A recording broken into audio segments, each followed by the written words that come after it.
เยื่นไปเรื่อยๆหั่นนะโอ้แบบเยื่นไปคือเลื่อนออกไปเรื่อยแม่นๆบ่มาจักเทื่อแม่นแม่นอ้าว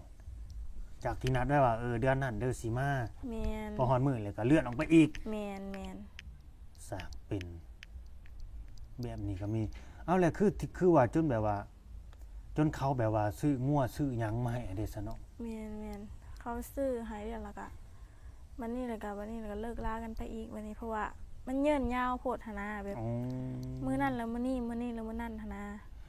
และสาเหตุหลักๆเลยเป็นหยังเพิ่นเว้าอยู่บ่ว่าคือแบบเลื่อนไปตลอดแท้เพิ่นเว้าให้ฟังอยู่บ่แบบเพิ่นบอกว่ายังเก็บเงินหรือว่าเฮ็ดนั่นเฮ็ดนี่ยังค้า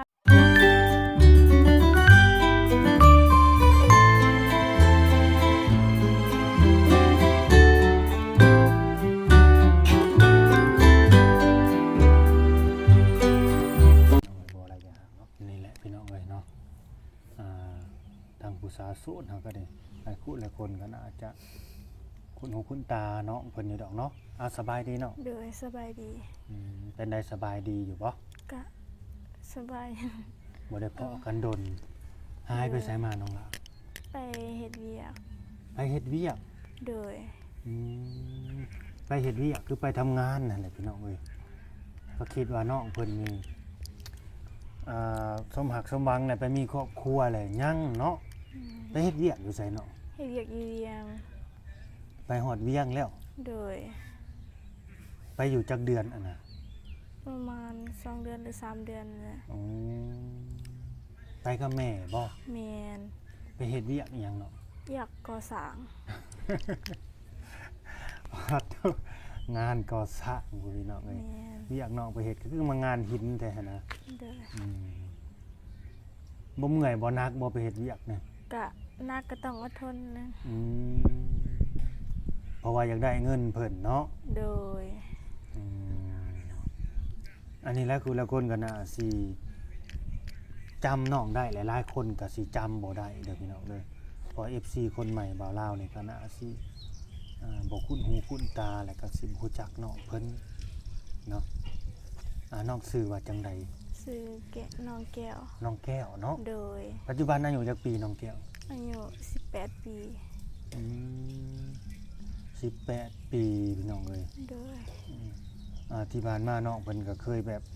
อดีตนะว่าพื้นอดีตซะที่ผ่านมาก็แบบว่าเคยเปิดใจแล้วก็มีแบบว่าหนุ่มๆในทักเข้ามาจีบแล้วก็มาล้มแล้วความสนใจก็หลายอยู่พี่น้องเอ้ยแล้วก็มีแบบว่าคนถึงขั้นว่าสิมาหมั่นมาหมายก็มีมันเป็นอะไรน้องล่ะเล่าให้บ่าวลาวฟังในบ่หรือว่า FC เพิ่นได้พิจารณานำแล้วก็ได้ฟังนำหั่นน่ะแบบแบบสิมาแล้วแหละว่าแล้วเยื่นไปเรื่อยๆหั่นนะโอ้แบบเยื่นไปคือเลื่อนออกไปเรื่อยๆแม่นบ่มาจักเทื่อแม่นอ้าวจากที่นัดไว้ว่าเดือนนั้นเด้อสิมาแม่นพอฮอดมื้อเลยก็เลื่อนออกไปอีกแม่นสร้างเป็นแบบนี้ก็มีเอาแหละคือว่าจนแบบว่าจนเขาแบบว่าซื้องัวซื้อหยังมาให้เด้ซะเนาะแม่นเขาซื้อให้แล้วก็วันนี้แล้วก็เลิกลากันไปอีกวันนี้เพราะว่ามันเยื่นยาวโพดหั่นนะแบบมื้อนั้นแล้วมื้อนี้แล้วมื้อนั้นหั่นนะและสาเหตุหลักๆเลยเป็นหยังเพิ่นเว้าอยู่บ่ว่าคือแบบเลื่อนไปตลอดแท้เพิ่นเว้าให้ฟังอยู่บ่แบบเพิ่นบอกว่ายังเก็บเงินหรือว่าเฮ็ดนั่นเฮ็ดนี่ยังค่าเวียกเพิ่นนี่นะแบบเพิ่นบ่ว่างแบบนั้นนะโดยยังบ่สะดวกเนาะแม่นมันก็มีเหตุผลแบบว่าแล้วแต่เพิ่นสิอ้างกันไปว่าซั่นซะบางทีว่ายังหาเงินบ่ทวงบ่ทันแม่นที่ก็เวียกยังบ่แล้วก็เลื่อนออกไปอีกแต่ทางน้องบ่ได้คัดของหยังเนาะบ่ได้คัดเลยแบบมันพายเพิ่นพุ่นเป็นน้ำพายเพิ่นพุ่นคัดของอยู่มีแต่พายเพิ่นผู้เดียวแม่นบ้านนี้แหละเป็นได้ซะจังได้เลิกคุยกันเนาะไผเลิกติดต่อไผก่อนเบิดทั้ง2ฝ่ายคือเว้ากันเข้าใจแม่นบ่แม่นต่างคนต่างเข้าใจกันแม่นต่างคนต่างแบบว่าเจ้าก็หาผู้ใหม่ซะข่อยก็มีผู้ใหม่แน่นี่บ่หรือว่าจังได๋แม่นเพราะว่าแบบติดต่อยากมันติดต่อบ่ได้แบบโทรหาก็โทรหายากหั่นนะเพิ่นเล่นไลฟ์เฟซบ่น่าสิแม่นแล้วก็บ่ฮู้นำกัน หรือว่าเพิ่นล่มหลายคน ฮู้นะสิแม่นนะเพราะว่าโทรหาบางเทื่อติดหาบ่รับบางทีก็บ่ติด โดยที่ว่าเลี้ยงผู้สาวไว้หลายคนบ่จักอืมอืม ยังบ่ฮู้นํเพิ่น แล้วก็หาเงินบ่ตวงบ่ตัด มันเป็นนั่นน่ะก็มีบ่จักพี่น้องเอ้ยเนาะอันนี้เฮาก็เดาไปคร่าวๆเนาะบางพอได้ยินเฮาก็ได้ยินมาคร่าวๆอยู่เนาะแต่ก็บ่ชัดเจนหั้นนะอืมแต่น้องก็เคยเห็นหน้าเห็นตาบ่ ก็เคยเห็นแต่ในกล่องนะ ในกล้องเนาะ โดย อืมเป็นจังไดเพิ่นอายุประมาณจักปีน้องล่ะ บ่น่าสิจะได้ประมาณ70บ่ ประมาณ70ผู้ บ่ฮอดที่บ่ประมาณ 60ฮอดอยู่บ่คิดว่า อัน52ประมาณนี้เนาะเฮาบ่จื้อคือกันค่ะ อืม แบบเดินเติบแล้วนะ โดยทางน้องก็บ่ได้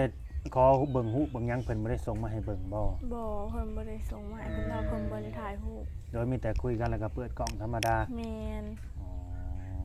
จุดหนักมีแต่ภายนี่แหละเปิดจุดหนัก โอ้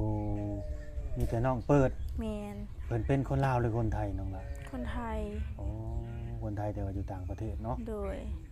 ฮู้อยู่บ่เพิ่นอยู่ประเทศใด พันนี้เพิ่นอยู่ ที่ ส เพิ่น หรัฐนะ โอ้เพิ่นทำงานอยู่สหรัฐเนาะ แม่น ก็บ่เป็นหยังเนาะ โดย ถือว่าเฮาก็มีบุญวาสนาต่อกันสำนั้น แม่น อัน แม่ นะ น บ่แม่นเรื่องบังเอิญพี่น้องเอ้ยที่คนเฮาสิมารู้จักกันเนี่ยนะมันต้องเคยทำบุญร่วมกันมาแล้วก็มีวาสนาต่อกัน แต่ว่ามันแบบว่าวาสนากับมันอยู่ไกลกันเกินหั้นนะแต่จริงก็บ่ได้ใกล้ลาวกับไทยมันก็แบบว่าชายแดนติดกัน หรือว่าแผ่นดินติดกัน แต่ว่าเพิ่นแยกออกไปอะนะไปอยู่ไกลอีกพูดไปอยู่อเมริกาผู้บาดนี่แต่ก็ได้รู้จักกันได้เห็นกันแต่ทางสื่อโซเชียลเนาะทางโทรศัพท์ซื่อๆแม่นบ่ แม่น มีแต่ว่าสิมาหาหากบ่มาจักเทื่อ แม่น แต่เพิ่นว่าเพิ่นมักเพิ่นฮักน้องเนาะ แม่นเพิ่นว่าเพิ่นนักเพิ่นฮัก อืม แล้วไม่แหละมักฮักแล้ววันนี้เว่าไปทางไม้แล้วเงียบไปเรื่อยๆเรื่อย โดยตอนน่ะตามที่บ่าวลาวได้ยินมานี่ก็เพิ่นก็น่าสิหึงสิหวงน้องนั่นแหละ ๆแม่น เนาะ แม่น บ่แล้วพัดบ่มาจักเป็นในใดหรือว่าน้องก็บ่ได้มีผู้ใหม่ที่ บ่มีซ่องงานล่มแต่เพิ่นผู้เดียวซ่องนั้น ก็คือปิดใจกับเพิ่นเลยเนาะตอนนั้นเนาะ แม่ปิดใจกับเพิ่นเลย น้องจนบ่ได้ดมได้คุยกับไผนะพี่น้องเอ้ยบ่เปิดโอกาสให้ไผเลย คิดว่าเพิ่นสิจริงจังจริงใจ แม่น น้องแก้วได้ยังในจากเพิ่น ได้อัน ที่ว่าเป็นชิ้นเป็นอันน่ะน้องล่ะ อ๋อได้ไปสิ้น เอาเป็นชิ้นเป็นอันซะ บ่หาได้งัวแล้วก็ได้อันโทรศัพท์นํเพิ่น อืม เท่านั้นล่ะ ได้งัวจักโตเนาะ ได้งัว2ตัว โอ้ได้งัว2โตกับโทรศัพท์เครื่องหนึงบ่ แม่นก็กับเงินเล็กน้อยๆเพิ่นให้ซื้อกิน โดยเงินซื้อกินเล็กๆน้อยๆเนาะ โดย อืมโทรศัพท์กับงัวตอนน่ะซื้อจักพันนะฮอดหมื่นอยู่บ่ หนาประมาณ11บ่11,000 อืมน้องก็จำบ่ค่อยได้พี่น้องเอ้ยสงสัยไปทำงานมาแล้วก็จำบ่ค่อยได้ โดนเติบ ไปตากแดดทำงานตากแดดอะไรก็จำบ่ค่อยได้สิไปอีกอยู่บ่น้องล่ะ ก็ไปหาเงินมาเฮ็ดเฮือนเน อื อะ มอยากเฮ็ดเรื่องให้แล้ว โดยเพราะว่าห้างก็ได้แต่ไม้ อืมหลายคู่หลายคนก็บ่ฮู้จักน้องเพิ่นน้องแก้วเป็นลูกสาวคนที่เท่าใดนี่ ที่สอง อ๋อคนที่สองเนาะ แม่ มีอ้ายหรือมีเอื้อย มีอาย โอ้ มีอ้าย มี คนหนึ่ง ครอบครัวแล้ว ย่างเพิ่นยังบ่มี อืมแล้วมีน้องจักคนบัดนี้ มีน้องสองคน ยังมีน้องอีกสองคนเนาะ แม่น มื้อนี้คือสิออกมาเปิดใจอีกเนาะ โดย บ่ย่านเจอคือเก่าบ่น้องล่ะ ก็บ่อยากให้เจอแล้วคือเก่าก็ เนาะ โด อยาก ย ให้เจอคนที่ว่าเขาจริงจังจริงใจแล้วก็พร้อมที่จะมาแบบว่า แม่นอย่างเขาจริงใจพร้อมเลยเว้ามื้อใดขอให้มันเป็นมื้อนั้นเลยนะ โอ้ คันแบบยากเวียกอะเลื่อนประมาณมื้อหนึ่งหรือ2มื้อก็ได้ โด คัน ย ว่ายากเวียกหั้นนะ อันนี้บัดเลื่อนไปตลอด แม่นเลยเลื่อนไปตลอดเลื่อนไปตลอด อ๋อฮอดมื้อเลยเลื่อน แม่น เลื่อนออกไป แม่น ค ก็เรียกว่ามันบ่มีมือแต่งนะพี่น้องเอ้ยแบบนี้นะใครอยู่พี่น้องเอ้ยอันนี้ก็ทางตัวน้องมันก็สิมีความผูกพันกันทางด้านจิตใจเนาะแบบว่าการได้เว้าได้คุยกับเขากับบางทีก็มันก็เกิดความรู้สึกดีๆต่อกันนั่นแหละพี่น้องเอ้ยเพราะว่าคุยกันคู่มือนะคนเฮามันก็ต้องเฮ็ดให้หวั่นไหวอยู่แล้วล่ะแม่นบ่น้องล่ะ โดย แต่ตอนนี้ลืมเพิ่นแล้วบ่ ก็ลืมแน่ บ่ลืมแน่ ลืมแล้ว ก็ยังบ่ลืมแน่นะเพราะว่าอันนั้นให้เพิ่นหมดแล้วเด้ โดยคันเพิ่นนั้นกลับมาอีกได้ยังสิล่มอยู่บ่ ก็ เว้าตรงนี้ได้เว้าตรงๆได้น้องล่ะ ก็อยากคายรอบละหนึ่ง ก็ อืม เพราะว่าเพิ่นอันนั้นน่ะเด้ มันบ่คือเก่า เก่าแม่น มันบ่คือเก่าคันว่าเป็นไปได้ก็ขอให้เป็นผู้ใหม่ซะเนาะ โดย การที่ว่าเอามาเปิดใจก็เพื่อว่าอยากเจอผู้ใหม่นี่แหละพี่น้องเอ้ยเนาะน้องเพิ่นก็น่าสิแบบพ่ออะไรแหละกับคนนี้หั้นนะ แม่น น่าสิพ่อสิอิ่มกับผู้นี้นั่นซะก็บ่เป็นหยังอันนี้ก็และน้องมีโทรศัพท์อยู่ฮอดตอนนี้นะ โทรศัพท์บ่มีแล้วเพราะว่าโทรศัพท์มันพังแล้วพี่แล้วนะ โอ้โทรศัพท์ก็บ่มีบ้านนะพี่น้องเอ้ยเฮ็ดแนวใดบัดนี้ถ้าเกิดว่าผู้บ่าวหรือว่าหนุ่มๆเพิ่นนี่อยากเว้าอยากคุยกับน้องเป็นการส่วนตัวเด้ซะสิติดต่อทางใดได้ก่อนบาดนี้เป็นเนาะบ่หรือเป็นแม่ หรือเป็นแม่เฒ่าเนาะบ่มีข้อมูลติดต่อให้เพิ่นอยู่บ่ ก็บ่มีคือกันเลยอันนี้ก็ บ่มี โดย ไปเด้สิใจดีใจสปอร์ตเนาะบัดนี้แบบซื้อโทรศัพท์ให้น้องเพิ่นนะพี่น้องเอ้ย อืม ถ้าเพิ่นซื้อโทรศัพท์ให้นี่สิเอาบ่น้องล่ะ เรื่องเอานี่เอาคะแนนแบบติดต่อหากันหนนะแบบล่มนะ เอาโทรศัพท์และเอาคนนำบ่ เอาบ่ทั้งสอง เอาบ่ทั้งสองเพราะว่าหนึ่งมานี่คนที่เขาสิซื้อของให้เฮานี่เขาก็ต้องมีใจให้เฮาหั่นแหละ แม่น มีใจเฮาแอบมักแอบชอบเฮาหรือบางคนเนี่ยก็อาจจะสงสารเฮา แม่น อยากให้น้องนี่ได้มีโอกาสได้พบได้เพาะคนดีๆบางคนเพิ่นก็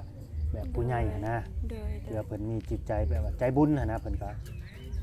อยากให้น้องนี่ได้คุยกับคนอื่นได้เจอคนดีๆนั่นนี่ โดย ก็เลยแบบเสียสละซะหรือว่าซื้อโทรศัพท์ให้น้องซะเครื่องนึงนั่นนี่โดยที่บ่คิดหยังแบบนี้ก็มี โดย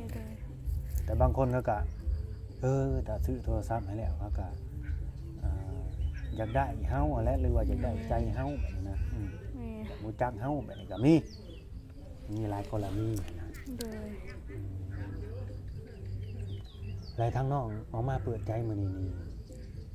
สิเลือกบ่สิเป็นผู้บ่าวลาวบ่าวไทยนี่ต้องเลือกบ่หรือว่าจัง บ่ ใด ว่าเลือก บ่เลือกเนาะ แม่น เรื่องอายุเด้อน้องล่ะ บ่จำกัดอายุนะ บ่จำกัดเนาะ โดย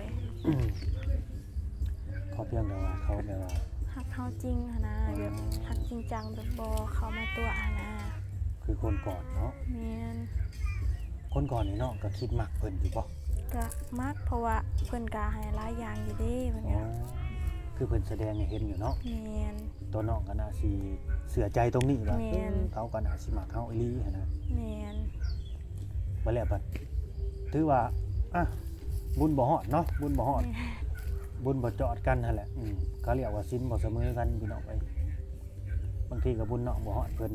แม่ คือบุญเพิ่นบ่สมน้องก็มีแบบนี้นะเพราะว่าหากต่างวัยนี่มันก็อยากยากแหน่อยังน้อยนะพี่น้องเอ้ยแต่ว่าใจถึงใจสปอร์ตแล้วก็บ่ยากเด้ แม่น น้องก็คิดว่าเพิ่นสิมาหาอีหลีอยู่บ่ แม่นก็คิดเอาเพิ่นสิมาให้อีหลี เคยคิดแล้วเนาะ โดย แต่มันก็บ่เป็นคือคิด แม่น